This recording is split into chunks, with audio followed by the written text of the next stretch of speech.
Wala kayo. Galing yan God guided Miller's mind and led him in his study of prophecies. Ano yun? And connected him si William to the Miller o wisdom. ang Diyos, sasabihin natin, di ba? Tanong natin, sino nagkamali? Si William Miller o ang Diyos? So, ibig sabihin nun ba na kaya hindi dumating si Jesus Christ kasi mali ang pagkaintindi ni William Miller doon sa wisdom that came from heaven? Buti na lang ginamit ni William Miller yung pagiging Baptist niya. Christian siya eh.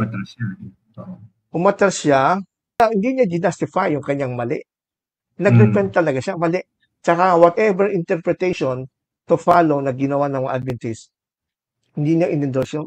Passing of my published time, I frankly acknowledged my disappointment. We expected the personal coming of Christ at that time, and now to contend that we were not mistaken is dishonest. We should never be ashamed frankly to confess our errors. I have no confidence in any of the new theories that grew out of that movement, namely, that Christ then came as the bridegroom, that the door of mercy was closed, that there is no salvation for sinners, that the seventh trumpet sounded, or that it was a fulfillment of prophecy in any sense. History of the Advent Message, pages 410, 412. Kasi, buti na lang Baptist pa rin siya. Faithful Christian pa rin siya. Umira yung pagiging born again niya.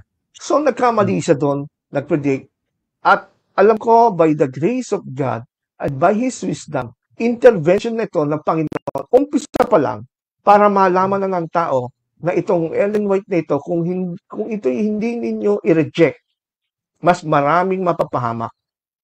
Mabuti lang maraming nag-reject sa kanya ng time na yon, naging totoong Christian, at yung mga sumunod sa kanya hanggang ngayon, unfortunately, nakakalungkot, ay naging follower ni Ellen White. Biruin mo, para sabihin mo na led him to the heaven's wisdom. Ito ang sinasabi ni Ellen White, Spiritual Gifts, Volume 1, page 132. God led the mind. Sino daw nag-led the mind? Si Satan ba?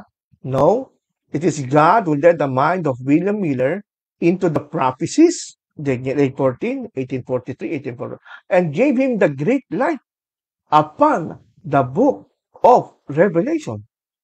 Pag sinabi great light, hindi lesser light. Great light. Ibig sabihin, malaking liwanag na pinaunawa ng Diyos sa kanya ang malaking bungkok. Malaking liwanag, di malinaw. Hindi yung, nagkamali. Kasi ano yung hindi hindi nila nakita na sinabi na mismo ni Ellen G. White na great light. So kung hindi lang sinabing liwanag, malaking liwanag. Pero malabo kasi hindi nangyari. Kasi nagkamali. So yun yung contradiction. So ang tanong uli dyan, nagsinungaling ba si Ellen White? Yes. Nagsinungaling siya. False prophet siya. Kasi gusto natin i-guide yung mga viewers natin, Brother Toto, na wag ilagay sa ilalim ng basahan o ng rag yung mali na yun. Gusto natin i-emphasize, okay, sabi niyo, propeta, ba't niya in-endorse? Great light pa, sabi. Tapos, Diyos pa ang kasama ni William Miller. Ang tanong, anong pakiramdam ng Diyos habang sinasabi ni Ellen White nito? Natutuwa ba siya kay Ellen White kasi dinamay niya? Ginamit niya ang pangalan ng Diyos sa walang kabuluhan? That is paglapastangan sa sinasabi niyong Ten Commandments. Do not use the name of God in vain. Nalabag na ni Ellen White siya. O huwag niyo sabihin na hindi alam ni Ellen White ang Ten Commandments that time. Ito pa. Great controversy, sabi dito ni Ellen White.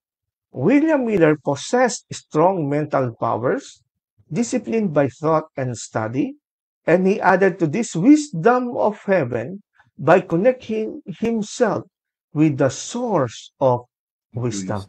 Praise the Lord. Sino tong source of wisdom na kinonect? Si William Miller. Na siyang source at siyang simula ng karunungan. Hindi ang Panginoon.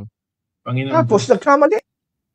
Tapos dinugtong ni Ellen White ang pangalan ng Diyos sa pagkakamaling ito na hindi gawain ng isang totoong propeta. Kaya wala akong makitang paliwanag until now. Sorry kung ako yung mali, pakita nyo, mag-send kayo sa amin na kinilala ng mga early Adventists, pati si Ellen White. Buti pa si William Miller na i-publish, kinilala niyang mali siya, nag-repent siya. Pero si Ellen White, wala akong nakitang Kaya isang beses nag-repent siya. Bagkus ang ginawa ng mga Adventist, pinagtakpan ka. Kasabihin pa, ang Diyos, tinakpan kasi ng Diyos. Kinasabwat pa ang Diyos, ginawa pang masamaan na.